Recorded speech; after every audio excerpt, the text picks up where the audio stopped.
is Daily Blast Live. We're talking about what you're talking about. Real, honest, entertaining, live. DBL starts right now. 3, 2. Welcome to DBL. It's Wednesday, March 17th. I'm Jeff here with my friends Stephanie and Erica.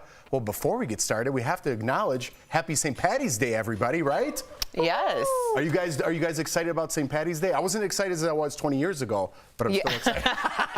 When they turn the Chicago River green, they do such a good job. It stays that way for the rest of the year. That's right. I do that every year for Jeff. And then running all over Rush Street. I couldn't believe the first time Erica told me that, and I was like, that's crazy, Chicago but super cool. Gets a little nutty for St. Patty's Day. I like Gets that. a little nutty. Any special plans? No. No, not even a green beer, nothing? No, green beer? Yeah, that's what you do. Yeah. No. That's what I'm doing. Yeah. We have like a little like clubhouse in our neighborhood, and they're giving out one free beer to everyone who goes up there with a little food truck. That's how I'm doing it this year. That's nice. Yeah, we are going to do a little celebration. Anthony and I. Yeah. Oh, really? Hey, what Of course you are. What are you going to make or drink or do? I'm not really sure. I left a green beverage out. Like, quick story, Anthony had an ancestral reading this weekend, which I bought him for Valentine's Day. And apparently there is this Irish woman that keeps showing up, so we are going to appease her by making sure that we celebrate. Oh. Erica's I know. always gotta like bring it to another level. Like, I'm gonna go have one green beer, and Erica's like, well, I'm taking a spaceship to Ireland. It's always like what? It's like way more extravagant. I love So that. that's what we're doing. I wouldn't expect anything less. Let me know how that turns out. I will. I will. He's The the spirits. apparition. The ancestor. Ancestor. Right. Oh, you know who it is?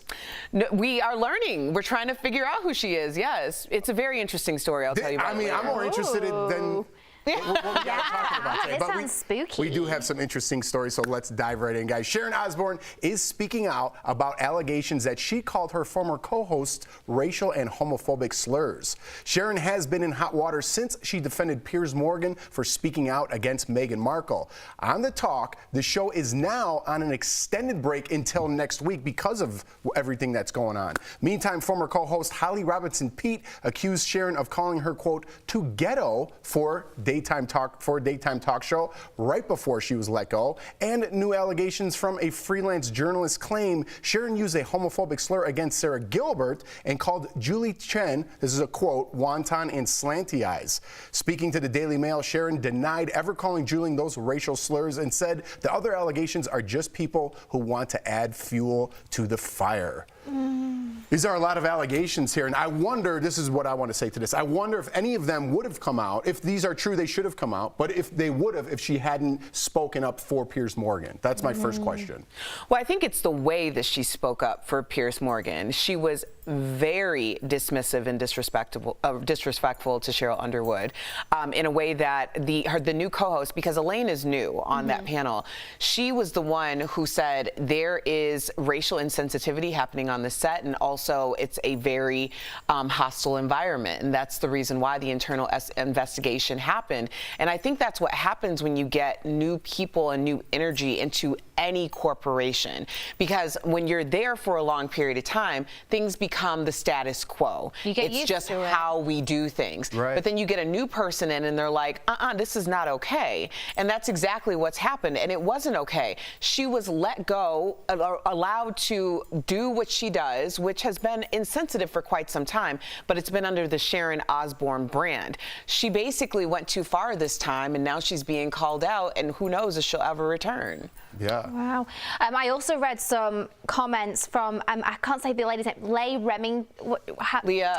That's it, Leah Remini. And she said some pretty shocking things that Sharon had said about lesbians. About Sharon Osbourne. No, she said that Sharon had said about lesbians, some of the things, I'm not going to repeat what they are. But they came out of Sharon Osbourne's mouth, and Leah Remini was saying what. Correct, and I was really shocked and taken back. And we all know Sharon Osbourne, just like Piers, is very outspoken and has got a lot to say. But as you said, there's sometimes, obviously, they've been in that environment where she's been one of the queen bees for a long time. And then, like Elena's come in, fresh, sassy, cool, intelligent, with a lot to say, and she's not shy to say it, and she's going, hey, hold up, this isn't right. And also, her co-host that she spoke so terribly to, I mean, I read a statement from Sharon saying, oh, I love her, and I hope we can work it out, but she's not returning my messages.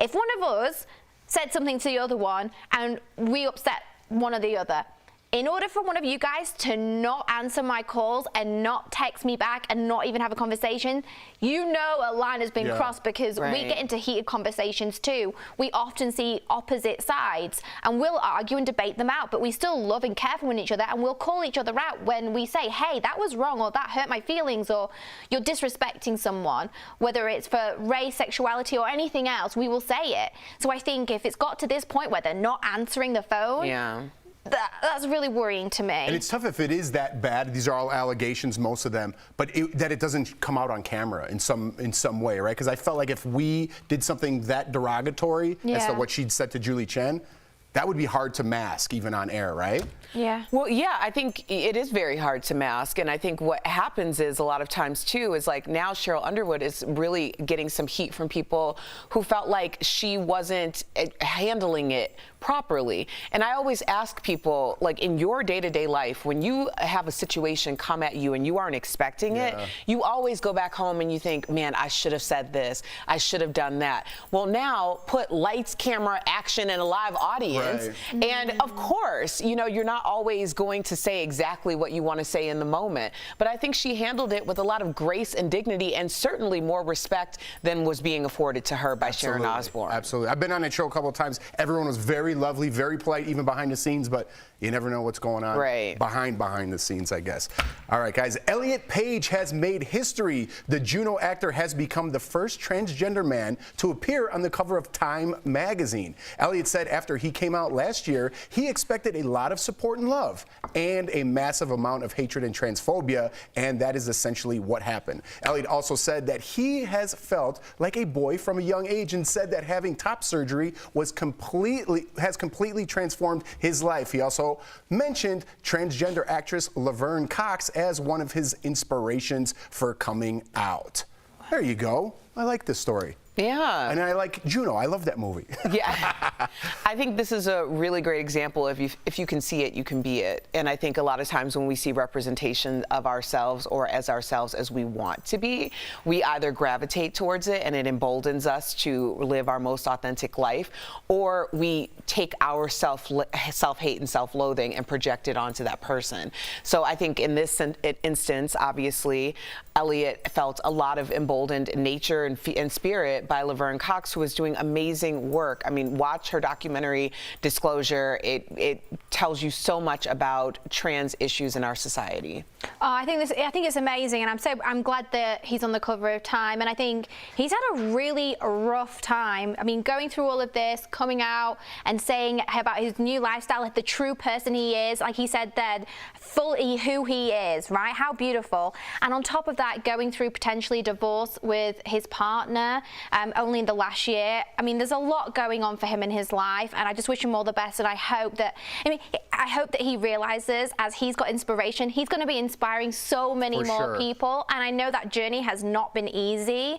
I mean, I can only imagine, but just having the surgery, having the support of the magazine, and I know that his ex-wife or partner, you know, said they're going to still support him and be there for him. So I mean, that's got to be hard too, like having a loss of a love in your life as well. Yes. I mean, for whatever reason, it's difficult, you know? Listen, if you're happy, be happy. So I'm happy for Elliot, but I'm going to put these two stories together. You'll see. We spotted a mystery actor behind the scenes of Lady Gaga's new movie, House of Gucci. Can anyone guess who this actor is? Wow. Any guesses? Do you guys know who that is? I know who it is, but I know who it is, and I still can't recognize. I waited to see. Okay. And I'm shocked. This is Jared Leto. The actor is playing the role of Paolo Gucci and looks completely unrecognizable. And this isn't the first time Jared has transformed for a role. He played a transgender woman in his Oscar-winning performance in Dallas Buyers Club. Excellent performance. Here he is playing Mark David Chapman in a movie about John Lennon's murder. Again, that doesn't even look like him. No. And he was the Joker in the Suicide Squad. This guy is a terrific, terrific, terrific actor. But I said I was going to put these two stories together, right? Would Jared Leto be able to play transgender today, even though he won an Oscar for being that great role he played, because of people say, if you're transgender, we want a transgender person playing that role. Going back to Elliot Page, does Elliot Page now get male roles, only male roles? Is that where he is now? I think there's a lot of decisions that are made by both the studio and the actor's personal decisions. I mentioned Disclosure because that documentary by Laverne Cox, and she stars in it, really explores how media plays such a strong role in the narrative on trans issues. And we learn, why do we think certain things? And it's because the only representation we've had since the dawn of time is trans people are, you know, to be demonized. Trans people are, you know, freaks. So we're taught in this way by watching what we see, and it's like representation really does matter. Absolutely. And talking about, obviously, Elliot, and you were saying about how he's him in Juno, and you and I discussed a long time ago when he first said that he was going to transition, we said about him in Umbrella Academy playing a woman, and would that continue going forward? Right. I mean, we're going to have to wait and see. But going to Jared Leto, I love this because way too often we see the same characters over and over, like actors get stereotyped, right, as a character. So we see Tom Cruise is all always in like a Mission Impossible action man role. Jason Statham, exactly the same. How awesome that he has the ability to play such varied roles and be unrecognizable and still act so incredibly well. Genius. And I think it's fantastic. He must have a face that's just really easy to You know what else is change. genius? How you guys dodged my question, would he be able to play that role today? That was genius. No, I said it was a personal decision. well, I don't know. I think there'd be a lot of outrage, don't you?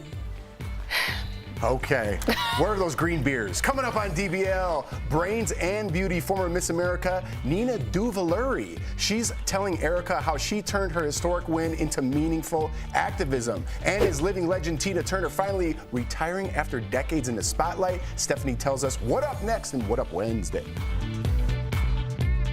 Closed captioning provided by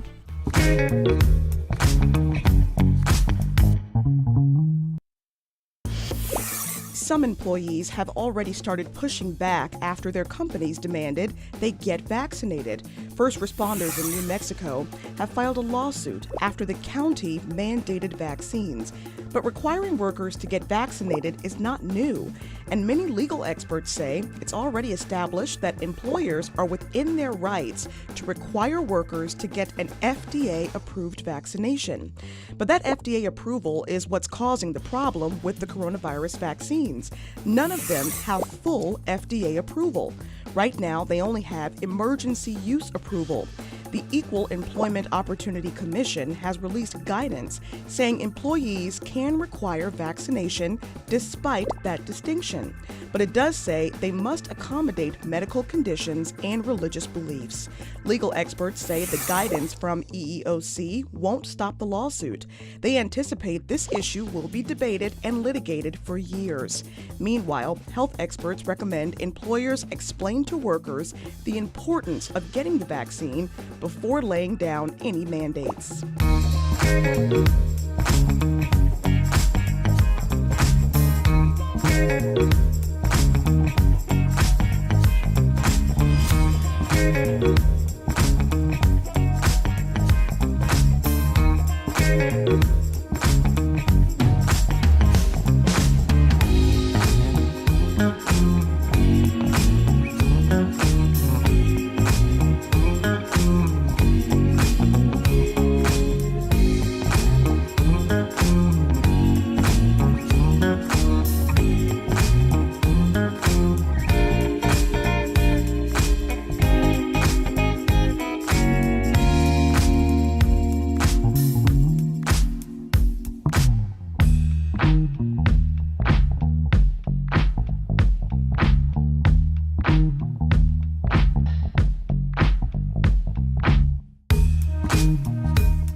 Welcome back to DBL. I'm Stephanie Jones here to dish up the week's best celebrity gossip, like Tina Turner's final bow, the reason the Legends fans are feeling emotional, and there's trouble in paradise.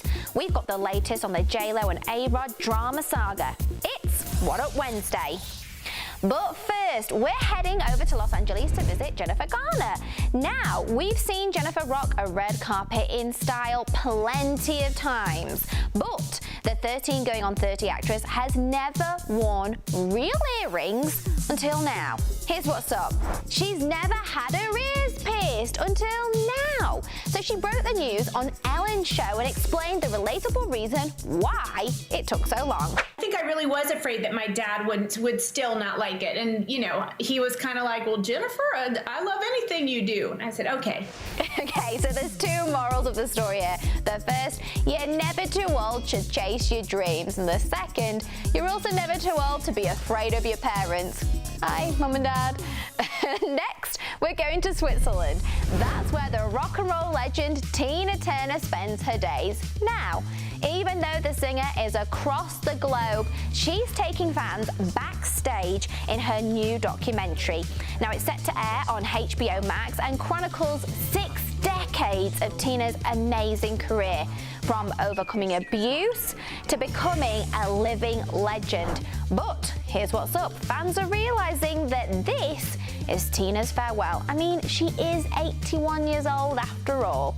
So, DBL Nation, I need to know, are you ready for Proud Mary's final curtain call? I'm not. And finally, we're flying down to the Dominican Republic where J-Lo and A-Rod are reportedly working on their relationship. So the celebrity power couple are still reeling from rumors that broke over the weekend, saying they're finally over. Now, this has come after more cheating allegations about A-Rod that surfaced last month, but here's what's up. We're finding out that the breakup news came as a big surprise to both of their kids, who have all grown really close to each other. In fact, their blended families are reportedly the biggest reason why the pair is trying to make it work. Now, I'm just saying, if I was A-Rod, my big reason would be keeping hold of J-Lo, like, duh. Where else are you going to find a Super Bowl performer and a presidential inauguration performer? Probably not anywhere on Tinder. That's it for this week's What Up Wednesday. Daily Blast Live will be back after this quick break.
Welcome back to DBL. Colorism is mistreatment of people with darker skin, often within their race or family.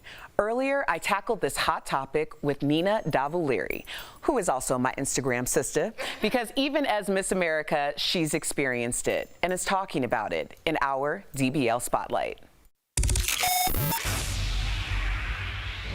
Miss America is Miss New York. You were the first South Asian woman to get the crown. So you have been a champion for diversity and social justice in so many ways. I really want to know what colorism means to you and how it differs from racism. The morning after I won Miss America, I woke up to hundreds of comments. This was, really back in 2014 where Twitter had hit its peak. And I woke up to a lot of xenophobic and racist comments about being a terrorist, being called Miss 7-Eleven, being un-American to win the title. But I think the other part of this conversation that was happening amongst the South Asian community was this conversation, and I woke up to a headline in an Indian newspaper that said, "Is Miss America too dark to be Miss India?" And colorism is something that I have grown up with. And how many more generations do we have to endure this toxic ideology and this hierarchical structure that's been passed down? I really identified with what you were saying. And this isn't just something you talk about. This is your life's mission in a way. You're a filmmaker and you're talking about colorism as a filmmaker. Can you tell us about your documentary? Oh, look at her. Kali chal kar aa rahi hai. Oh my God, hataओ ना इसको. Like, she's dark. That black girl, she's coming in front. Tell her to go off of the stage. As a filmmaker, as a storyteller, I think for me, I went into this process of how do I tell these hundreds of human stories, find the common connections and threads, and how can we actively create change from these stories? And so one of the stories that I remember telling as a part of this was there was a girl who was 16 years old. She was being bullied because she was dark-skinned, and she had admitted that she was also close to committing suicide because of the comments and the bullying that she was experiencing. And to hear someone like Meghan Markle come out and speak her truth and be vulnerable and share that, I think that's really a common thread for all of us in the sense that any of us can be that little girl. Meghan Markle speaking out about the conversation that was had about Archie's skin tone and how dark he might be. By asking what color the child may be, is that inherently a racist question? I do think it's inherently a racist question in the context that it was asked, specifically for her. But I think also this is something that is very normalized, just wanting to have a lighter skinned baby. And this is the first time that I've genuinely seen in mainstream media where we are speaking about this, we are sharing our stories, and I think that is one of the most impactful things that we can do. You are doing amazing things in this world, and you have to let us know and come back to give us all the details on your film Complexion. I absolutely will. Thank you so much. We'll be right back. Promotional consideration is brought to you by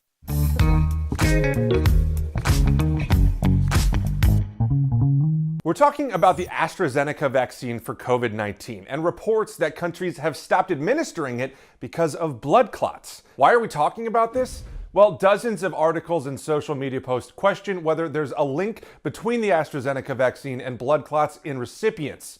This can create fear, so let's verify. Have countries stopped administering the AstraZeneca vaccine, and what does that mean for us? Our main sources for this verify are the World Health Organization, the European Medicines Agency, or EMA, and the CDC. So let's start with what we do know. The European Medicines Agency reports 30 cases of blood clots forming in people who received the AstraZeneca vaccine.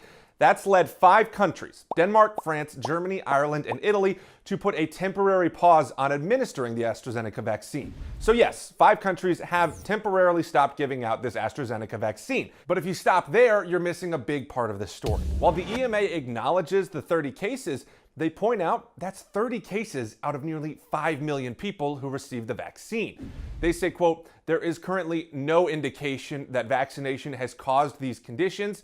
The vaccine's benefits continue to outweigh its risks, and the vaccine can continue to be administered while investigation is ongoing."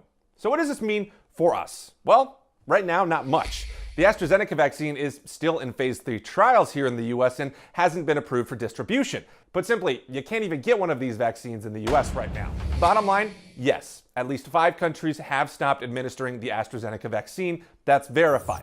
The question of whether the vaccines are actually linked to these blood clots is still unanswered, but we do know the AstraZeneca vaccine has not been approved in the US at this point. With your Verify, I'm Jason Puckett.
Welcome back to DBL. Time for a security alert sponsored by LifeLock. So, the Better Business Bureau has a warning of a new tax identity theft. If you haven't filed your taxes yet, do it now. Because of the pandemic, there are new threats like federal stimulus pay and unemployment scams. And if you wait until the April 15th deadline, you're putting yourself at higher risk of fraud. Scammers are looking for people who don't file early and are making fake phone calls to get their personal information. Once they do, they can file in your name. It's also happening through email where people are asking for personal information. In exchange, this is where they get me for a free gift card. If your information has been breached, LifeLock is here to help. LifeLock keeps you and your digital identity secure from cyber criminals. Call 1-800-439-9017 or visit lifelock.com to learn more. I tell you, when they offer that free package or something, you get a free little gift card with this. I'm like, maybe I'll just sign up for no reason. Dangling that carrot. You gotta watch out. I need to do my taxes, actually. I have not done mine yet. Do them Girl. or file for that extension. You gotta get on that. All right, DBL's new every day. We'll see you tomorrow. Happy St. Patty's Day.